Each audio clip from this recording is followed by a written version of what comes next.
My name is Elise Vanderson. I have been going to Church of the City since the summer of 2019, but I started serving on the worship team mid-2021. So when I joined in 2019, my New York life looked like it had been since I moved here in 2015. Same group of friends, lovely girls, great friends. And we all went to church together. So I never felt that need to plug in because it felt like, well, I have my community, And I think the desire was always there, but it was like, you name it, like time, like it would take from this, like I have girls keeping me accountable, kind of that vibe.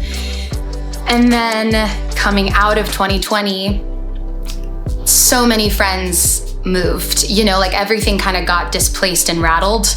And like suddenly I was the best Christian I knew, which is like if you know me, that's so scary. I had like no one to keep me accountable anymore. And I was like desperate for community. And I think while still having friends in the city, there was just like a new loneliness. I was like, oh, I need something different. Like I've been playing it really safe and I think I'm being like called to something more in this city. So then I was on Instagram one night, like scrolling before bed, and it felt like it was sponsored, but I'm sure it was just like came up through Church of the City and it said that they were having worship team auditions. And I like sat up, I'm like, oh my God. I really felt like this intensity when I saw that opportunity to be like, do this. So then I just like knew, I was like, I have to serve. Like I'm like dying in this city.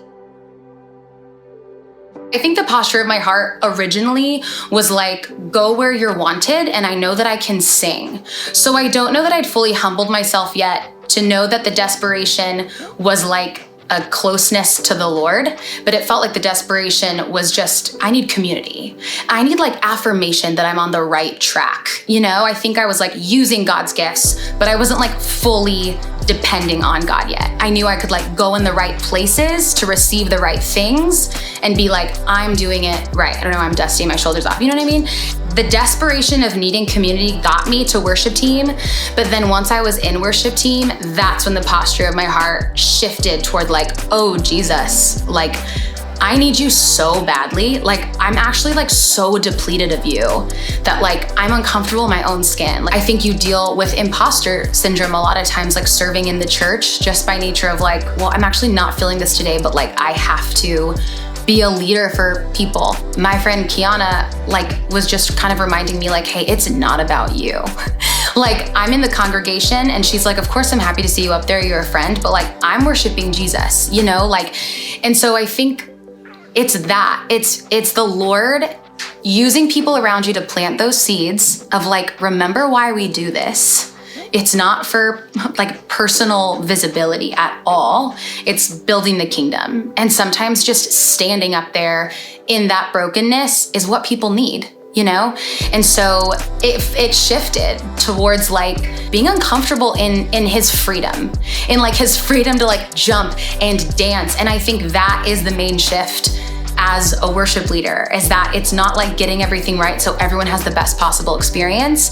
It's like being attentive to what the Spirit wants and being willing to fall on your face, because that is how people are gonna have the best experience and like see that tangible presence of Jesus within you while you're up there.